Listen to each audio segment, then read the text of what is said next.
Ever since its announcement, Bethesda's Creation Club has garnered a huge amount of backlash, and the service's recent launch did very little to mitigate that. The content that the service launched with is insubstantial and overpriced. The microtransaction-style in-game currency system is a major hindrance. For some reason, all mod assets and files are downloaded to your hard drive regardless of whether you purchase them or not, and more. Now, to address these issues, a Bethesda community content manager, going by the username Cartography, posted this FAQ to the Bethesda.net forums that was updated recently to address some of the most common concerns and complaints about the service. Here's everything you need to know about that, starting with the first FAQ, which reads, "I'm terrified you're getting rid of free mods. Are you?" The response to that was, of course not. We love what the community has done with mods. Modding ensures tons of continued content and experiences for our games. We were also thrilled to bring mods to console players with Fallout 4 and Skyrim Special Edition. We have spent the last 15 years supporting free mods. Free and open modding is one of the backbones of our games. Okay, so here's the thing. With Bethesda nowadays, it always feels like they're looking into any avenue possible to exploit the modding culture for profit. They keep saying, don't worry, free mods will always be free, but let's not forget that it's only been 2 years since their attempt at blatantly turning free mods into paid mods. And it was only after immense backlash from the community that they backed off. They keep making these reassurances that they won't be messing with free mods, but it's like they expect us to forget that they've already tried that before. So how can they possibly expect us to trust them now when they've already been down this road? How can we believe that they aren't constantly prodding for another avenue to exploit free mods? And how can we believe that this new service, the Creation Club, isn't somehow a stepping stone or first step towards that? Bethesda can say that free mods aren't going anywhere all they want, but after everything that's happened, I can't help but feel like their reassurances ring hollow. Moving on, the next FAQ reads, "Why do you insist these aren't paid mods? Looks like paid mods to me." The response reads, "The differences are pretty big for us, though we know they end up looking similar to many. Paid mods would mean that any modder can take a mod and then charge for it without any QA testing or vetting by us. If we allowed paid mods, that would likely cause a ton of issues. Creation Club content is different because the content goes through the same internal development process as any game or DLC we've done. Internal builds, art, design, sound, effects, quality assurance, translation, etc. Most content is internally created by Bethesda Game Studios developers, and some have external creators as part of that." Okay, so I understand that they're trying to make the point that Creation Club isn't messing with Nexus or Bethesda.net free mods, but rather being a separate ecosystem of its own. But the fact of the matter is that Creation Club content, or creations as they're known, are still modifications that are being made to the game after the fact. Yes, the process is a little different and more official, but that doesn't change the fact that at their core, they do the exact same thing that free mods do, except you have to pay for them. So I will still argue, no matter how they try to spin it, that it's just paid mods with a different label. Next up, the FAQ addresses the concern that the Creation Club is selling content that already exists as free mods, like the Hellfire Power Armor or Chinese Stealth Suit. The response to that reads as follows: "We wanted to clarify that modders could not submit existing mods as Creation Club projects. Sometimes our ideas cross similar ground as some mods, just as it happens when we do DLC. In some cases, we may have content based on content we made previously in our games. In the case of the Chinese Stealth Armor or Hellfire Power Armor, our team internally designed Creation Club content based upon the original designs we created for Operation Anchorage and Broken Steel. The Hellfire user-created mod had not been released when we showed our project in the Creation Club trailer. They actually reached out to us to ask if they could continue with their project, given that we planned a Creation Club version, and we told them they could and should continue their project. We love to have a dialogue with modders in cases like these. There is no intent for Creation Club content to be based upon or built around existing assets or iterations created by the modding community, and we do not intend to remove similar mods created within the modding community. We would only request removal of mods that directly rip content created for Creation Club, just as we would if someone tried to release Far Harbor as a mod. As an aside, modders are welcome to expand upon Creation Club content with free mods, provided that these mods require players to get the original Creation Club content, similar to owning the base game in order to play DLC. Once again, I feel like Bethesda's missing the point.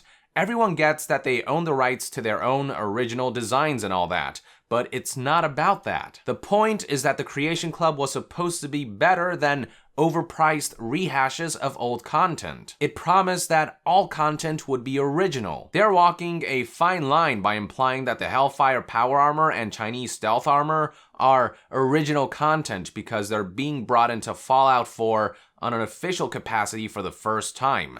At best, they're refurbishing old content and selling it at a high price. And what about the fact that they're selling shit like skins for Pip-Boys and power armor? How can they honestly look at that stuff and say that it's original new content when very similar, if not better versions, can already be found elsewhere for free? Now, funny I should ask that, because that's exactly what the next FAQ addresses. It says, why would I even pay for this when there are some similar free ones? The response reads, as official content, creations have a few advantages over mods. We recognize that some players will value these points more than others, but below are some of the benefits.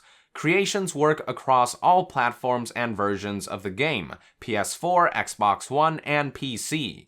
Creations all work together with each other. Creations are fully translated. Creations do not prevent you from earning achievements. Creations work regardless of load order. Creations can make additions and changes to hard-coded content not generally accessible to modders. I'm sorry, but that's just not good enough to justify ludicrous prices for cheap micro content. These minor technical advantages are nice and all, but they are insignificant if the creations themselves aren't extensive, original, compelling, and worth having. Moving on, the FAQ addressed the issue in which all Creation Club files and assets would be automatically downloaded to your hard drive regardless of whether you purchased them or not. To that, the response was, this was a requirement for some platforms and how Creation Club needed to work. Most other games that offer similar content do the same. We realize this is a frustration point for players, and we're working on a solution to change the way this functions. On the PC, this will not happen with Skyrim Special Edition and future releases for Fallout 4. Okay, fair enough, no complaints there. It does seem like a significant oversight, but as long as they can fix it, all good on that front. Same thing with mod load orders being resorted anytime a creation is downloaded. The response is that it's a bug and that a fix is being prepared for the next Fallout 4 patch with reassurances that the problem will not be present in Skyrim Special Edition. Now here's one that console gamers might be curious about. Does Creation Club content use allocated mod space provided for the game? Will the mod limits on Xbox One and PlayStation 4 be changed for the Creation Club? The answer to that reads, no, Creation Club content utilizes the game's space allocation, not the allocation for mods. Regarding the space for mods, there is also no ideal way to update the mod size limits for Xbox One or PlayStation 4. Replacing a partition has wide-ranging impact and could potentially jeopardize the saves you have that are currently dependent on mods. So basically, creations on a technical level don't behave like mods, but more like official releases or DLCs, which means that it has no association to mod limits. Yes, I suppose this does make creations technically different from mods, but fundamentally, in terms of what they set out to achieve, they are pretty much the same thing, except you pay for creations. They're still paid mods. Now here's what I think is the most important question. Seems like there will only be small things in Creation Club. Is the content limited to the new ESL format? The response reads, a variety of content is currently being worked on for Creation Club. Larger pieces may be released as an ESM, like other official plugins. The ESL format is streamlined for content that is relatively contained or primarily reliant on scripts. So for those who don't know what all these acronyms are, all you need to know is that Bethesda games' core content and their official DLCs use a file format called ESM. User-created mods use a file format called ESP, and the Creation Club uses a file format called ESL. ESMs are master files that can only be accessed and used by Bethesda.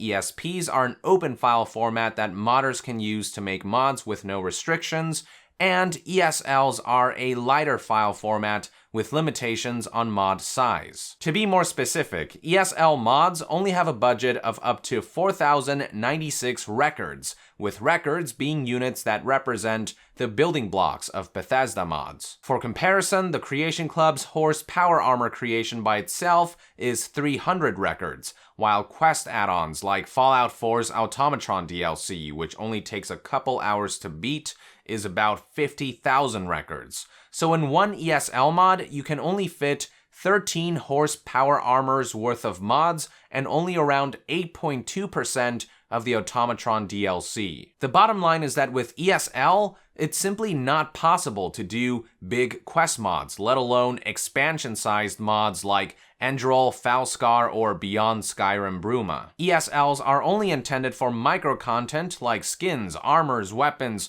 so on and so forth, your typical microtransaction stuff. Now, until this FAQ, nobody knew for sure whether creations would be able to use other formats besides ESL. We knew that ESP wasn't possible, since ESP mod files turn off achievements and count towards console's mod limits, contrary to the properties of creations. So the only hope was the ESM master file format, and it looks like with this FAQ, we finally have our confirmation. With this, it looks like it is possible for content like additional stories, quests, character companions, maps, dungeons, locations, so on and so forth, to be released as the unrestricted ESM. That is definitely a big plus for the Creation Club's future, although of course whether this type of content actually will be released remains to be seen. So far, Bethesda has given no clear indication that they intend to pursue substantial type of creations akin to what I previously mentioned. Currently, their sights seem to be set on micro-content that's befitting of microtransactions. Bethesda does address concerns about the future through the last FAQ, which asks, "We wouldn't mind paying if the content was better. What can we expect and when?" The response reads, "This is just the start for both games. We have a lot of content in the works that we're really excited about. Right now, we're constrained internally with finalizing the content, but our hope is to have new stuff every month." So yeah, there you go. I guess we'll have to wait and see if they actually release unique ESM-sized creations that live up to the label of mini DLCs. But even if they do, I fear for the prices and cost of credits we can expect. Currently, the most expensive item on the menu is the Hellfire Power Armor, which is worth 500 credits, or between $3.65 and $5.35, depending on which credits package you purchase.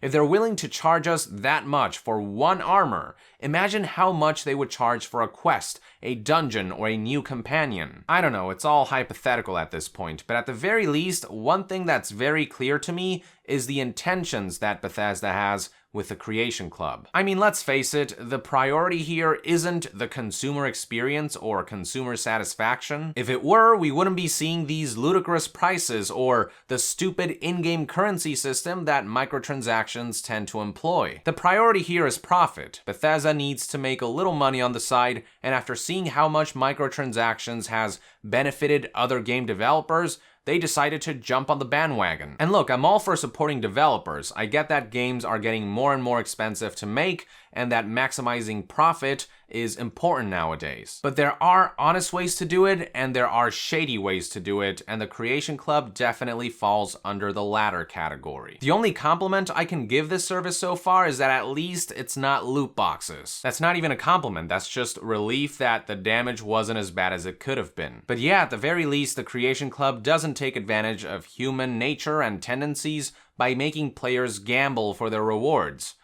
For now. I mean, who knows what will happen down the line as Bethesda descends further and further. They've already boarded the microtransactions train, so who's to say that they won't board the loot boxes train in the near future? Alright, I think I've said all there is to say about the matter, so with that, I would like to end this news update. Thank you for tuning in. I hope you found this video useful, and if you enjoy my content, consider supporting me on Patreon to help our community remain independent from third-party sponsorship and corporate interference. And to be further updated on all things gaming news, reviews, and discussions, stay tuned right here on Young Yeah.